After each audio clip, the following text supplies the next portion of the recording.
Salut à toi et bienvenue dans ce podcast, j'espère que tu vas bien. Alors aujourd'hui je voulais te parler de vente sur YouTube et plus spécifiquement de vente d'infoproduits, de produits d'information, de formation, t'appelles ça comme tu veux, mais bref, de produits digitaux. Et je voulais te donner 7 clés pour y arriver. Tu le sais peut-être, moi j'ai une chaîne YouTube qui est rentable depuis quelques temps déjà. C'est pas ma principale source de revenus, mais je génère plusieurs milliers d'euros chaque mois grâce à ma chaîne YouTube. Et je voulais te donner du coup cette clé pour que toi aussi tu y arrives si c'est un de tes objectifs. Alors, pas de blabla, je vais déjà me pencher sur la première clé. La première chose à savoir, c'est qu'il ne faut pas que tu fasses du divertissement. Tu dois pas en fait, ta chaîne YouTube ne doit pas avoir pour objectif d'amuser les masses, de divertir les masses, mais plutôt d'aider un petit nombre de personnes. Tu le sais sans doute, YouTube est rempli de vidéos, enfin de chaînes sur le gaming, sur l'humour, sur la beauté, sur tout un tas de choses. Et le truc, c'est que ces personnes-là, en fait, dépendent de la publicité sur YouTube. C'est les grosses chaînes qui font des milliers de vues, qui ont des millions d'abonnés. La façon, en fait, dont elles se rémunèrent, c'est via la publicité. Et si tu as envie de gagner ta vie sur YouTube avec une petite audience, c'est pas du tout avec la publicité que tu vas y arriver. Et du coup, ce que tu dois faire, c'est non pas chercher à faire des milliers de vues en amusant tout le monde, en faisant le guignol, en faisant, tu vois, le clown. C'est pas du tout ce que tu dois faire. Ce qu'il faut faire, c'est aider. Et un petit nombre de personnes. T'es pas obligé d'aider la terre entière. Il s'agit pas du tout d'aider, tu vois, des centaines de milliers de personnes. Mais si tu arrives à aider un petit groupe de personnes à atteindre ces objectifs, là, tu as beaucoup plus de chances de gagner ta vie grâce à ta chaîne YouTube et sans avoir des milliers et des milliers et des milliers de vues ou des millions d'abonnés.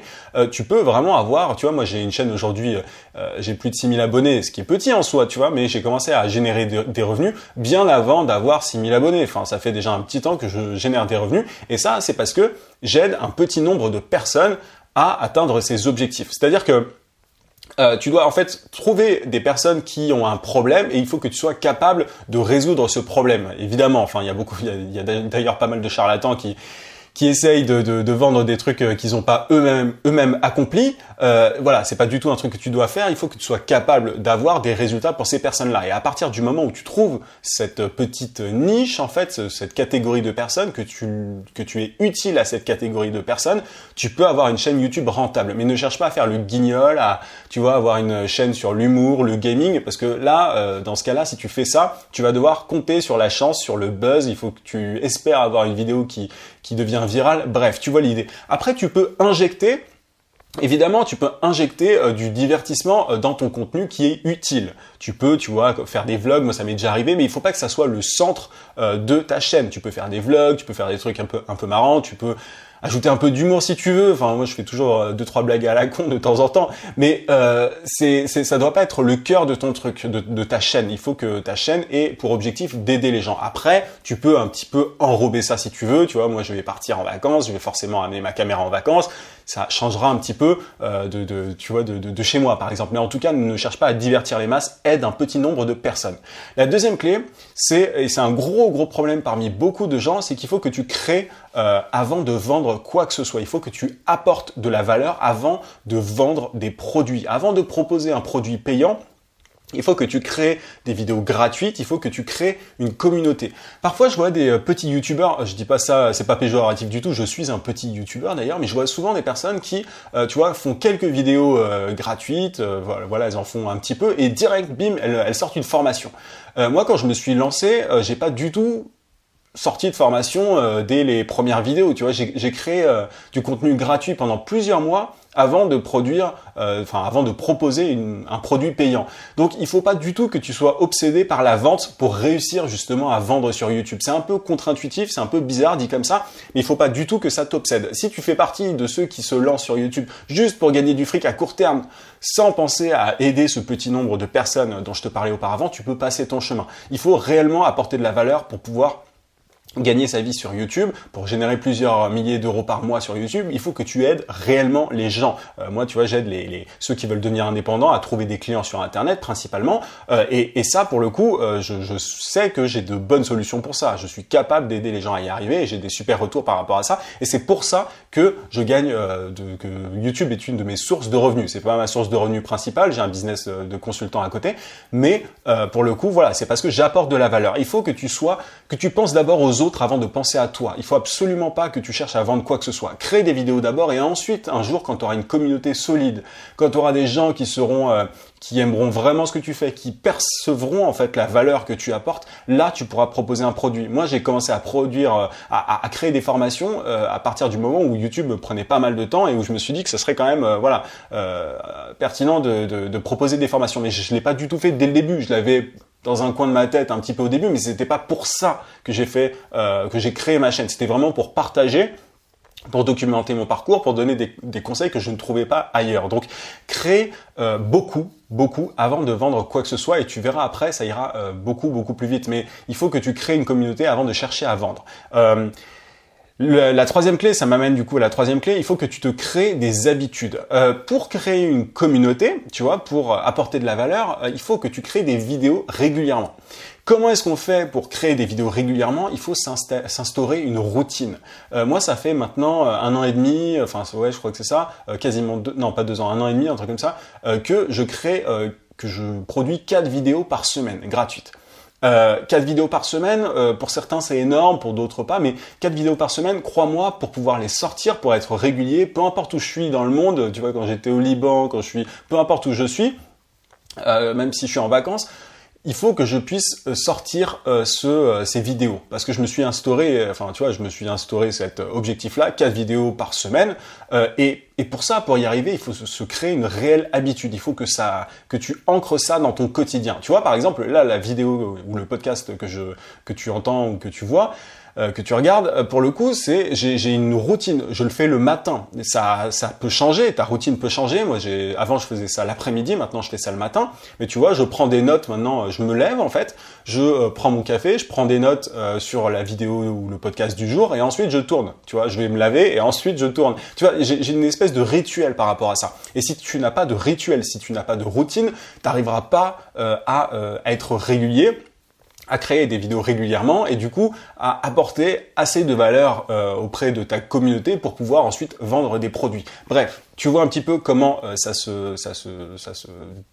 en gros, quel est le système, mais il faut absolument créer une routine et se tenir vraiment à ses habitudes pour ne pas rater une vidéo. C'est-à-dire que souvent, tu vois, créer 4 vidéos par semaine, c'est compliqué à partir du moment où on fait une vidéo l'après-midi à 1h, une vidéo le mercredi à 16h. Bref, à partir du moment où c'est un peu le bordel, où t'es pas organisé, là ça devient compliqué. Mais à partir du moment où c'est routinier, où c'est dans tes habitudes, c'est ultra facile, tu vois, moi maintenant 4 vidéos par semaine, ça fait partie de mon quotidien, je le ressens presque pas, si tu veux, c'est vraiment fait rapidement. Là souvent mes vidéos, elles durent 15 minutes, entre 10 et 15 minutes. Je fais le montage en 5 minutes et derrière, voilà, ça me prend pas énormément de temps dans ma journée. Donc crée-toi des habitudes, sache à quel moment tu es le plus créatif, à quel moment tu as envie de faire ça, à quel moment tu es le plus productif et tiens-toi à ça. 4e clé, si je me trompe pas, ne cherche pas à être quelqu'un d'autre en vidéo. Tu vois, moi, les vidéos que je fais, parfois je blogue sur des mots, parfois tu vois, tout n'est pas parfait. Je cherche pas la perfection. C'est sur un ton conversationnel plutôt que voilà, je suis pas du tout comme dans un amphithéâtre, comme un professeur en train de dire, alors il faut faire ça, ça, ça. C'est vraiment une conversation et je mens pas sur mes compétences. Là, la personne que tu vois ou que tu entends sur le podcast, c'est la même personne que je suis en réalité. C'est-à-dire que je suis comme ça de manière générale, je suis un peu hyperactif de temps en temps, mais je ne mens pas par rapport à ça, je m'invente pas de personnages. Et d'ailleurs, ça vaut aussi pour la vente, par rapport à la valeur que tu apportes, ne fais pas semblant de maîtriser un sujet, un domaine que tu ne maîtrises pas. Tu vois, moi, je parle de domaines que je maîtrise et parfois, aujourd'hui, je parle de domaines que je ne maîtrisais pas il y a 1 an. On évolue tous, tu peux expliquer comme ça ton parcours, ce que tu as appris, etc. Mais ne mens jamais par rapport à ce que tu sais. D'ailleurs, t'as pas besoin d'être un expert forcément pour pouvoir gagner de l'argent sur YouTube. T'as plusieurs, tu peux faire partie de 3 catégories. L'expert, donc ça, voilà, tu peux enseigner des choses dont tu es expert.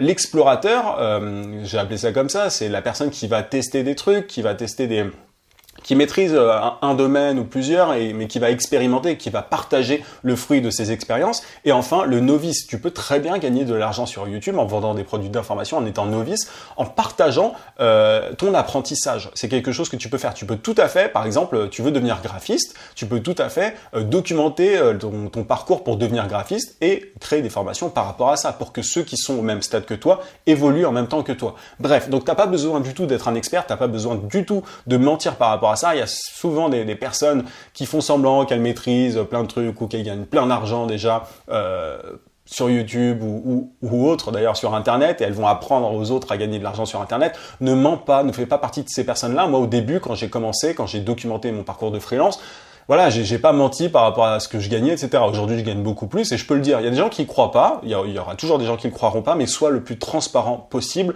et c'est comme ça que tu auras la confiance des gens et voilà, ça peut être que bien. C'est profitable pour toi sur le long terme, mais c'est quand même bien mieux.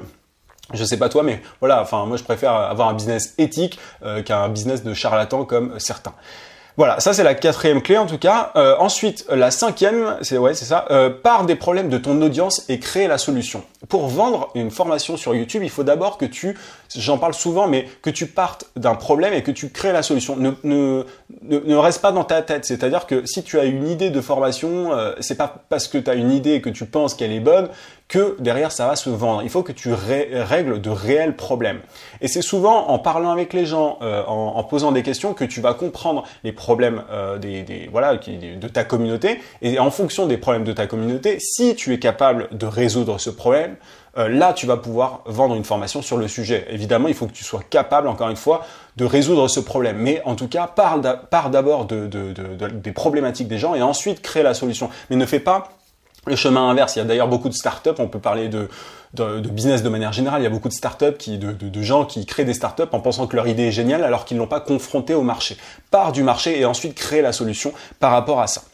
6e clé dont je voulais te parler, ne cherche pas la perfection dans ton produit. Tu vois, souvent on se met la pression par rapport au fait que mais créer une formation, il faut que ce soit ultra carré, ultra propre, Alors, il faut que ce soit que ça apporte assez de valeur, que ça règle réellement le problème de ton audience, ça clairement. Mais souvent, tu vois, moi j'ai commencé sans avoir beaucoup de matériel. J'ai commencé à faire des formations avec sans micro par exemple. Alors que certains pourraient se dire il me faut du matériel, il me faut un super micro pour qu'on m'entende bien, etc. Moi j'ai commencé avec que des trucs quasiment gratuits.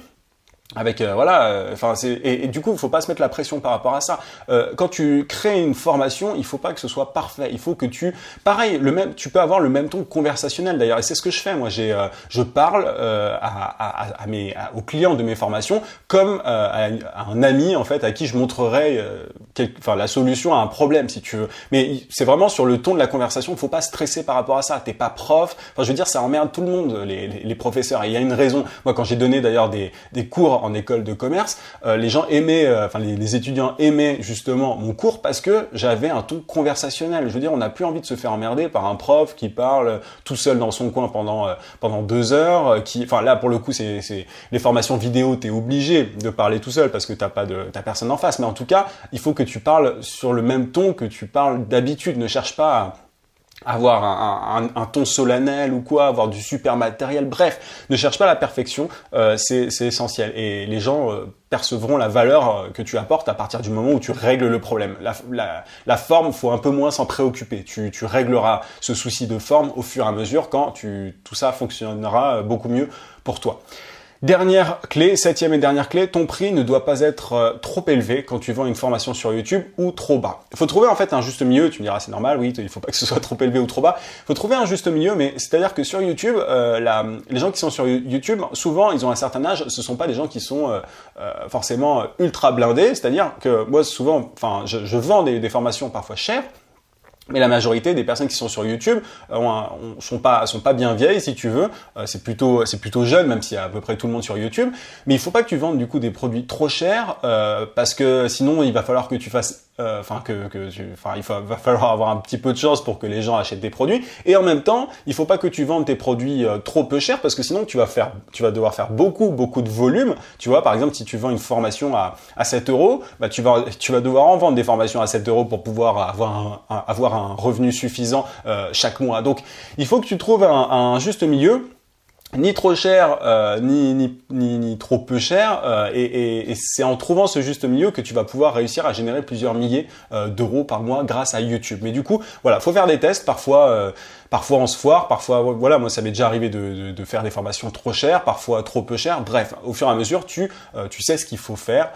Il faut tester, il faut expérimenter. C'est comme ça que tu auras du succès sur YouTube. En tout cas, si tout ça t'intéresse, si tu as envie de gagner ta vie grâce à la vente de formations sur YouTube, sans être une star d'internet, sans être un gros YouTuber, sans être Norman, Cyprien, Squeezie, etc.